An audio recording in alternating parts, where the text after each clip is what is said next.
শ্রমিক কৃষক মেহনতি মানুষ, দেশের সংখ্যাগরিষ্ঠ মেহনতকারী খেটে খাওয়া মানুষ, তারা সম্পদ তৈরি করে, কিন্তু তারা তাদের ন্যায্য হিসাব পায় না। এই দেশে খেটে খাওয়া মানুষের ন্যায্য হিসাব তৈরি হতে হবে। খুন, হত্যাকাণ্ড, মামলার পর মামলা, বিএনপি সহ গণসংহতি আন্দোলন, গণতন্ত্র মঞ্চ সহ দেশের বিরোধী রাজনৈতিক দলগুলোর উপরে চরম দমন পীড়ন করে সমস্ত আন্দোলন সংগ্রামকে নানান অন্তর্ঘাত তৈরি করে তারা ধ্বংস করতে চেয়েছিল।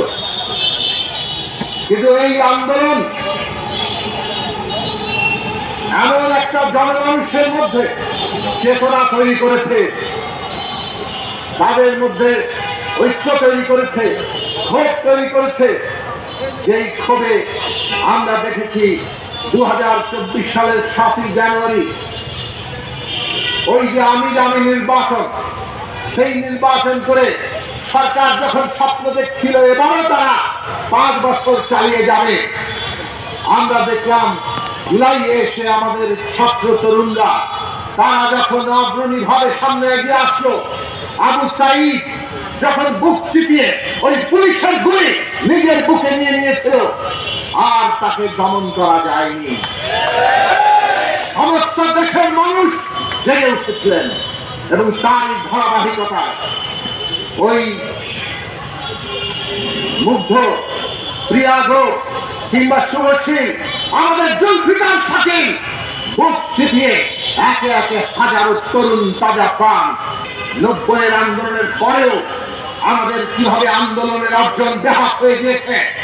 24-এর গণঅভ্যুত্থানে সারা দেশের মানুষ মনে হয় মাটি খুঁড়ে জেগে উঠেছেন সেই আকাঙ্ক্ষা প্রতিষ্ঠা করার জন্য, বৈষম্যহীন বাংলাদেশ প্রতিষ্ঠা করার জন্য। এই রাষ্ট্র ন্যায় বিচারের উপর দাঁড়াবে।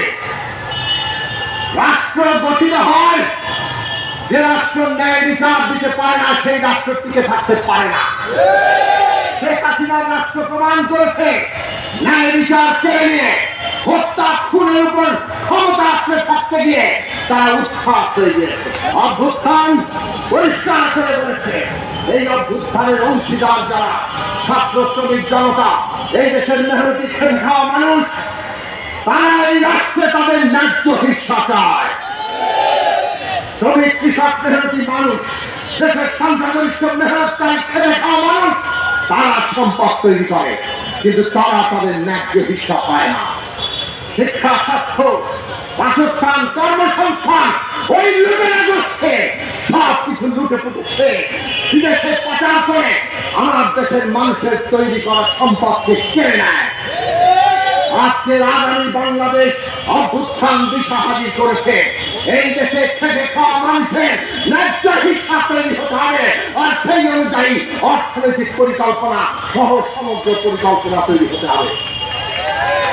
এই ঘটনা থেকে বুঝতে পারেন জাতীয় সরকার কেবল হত্যা, গুম করেনি, তারা কেবল ভয় দেখিয়ে মানুষের সমস্ত ভোটের অধিকার কেড়ে নিয়ে চুরি, দুর্নীতি, লুটপাটের উপর দাঁড়িয়ে একটা ভয়ঙ্কর শাসন আমাদের চাপিয়ে দেয়নি। এমনকি একটা তুলনামূলক ভাবে নতুন রাজনৈতিক দলকে তাদের নিবন্ধন পর্যন্ত আটকে রেখেও এরা তাদের ক্ষমতা চিরস্থায়ী করতে চেয়েছে।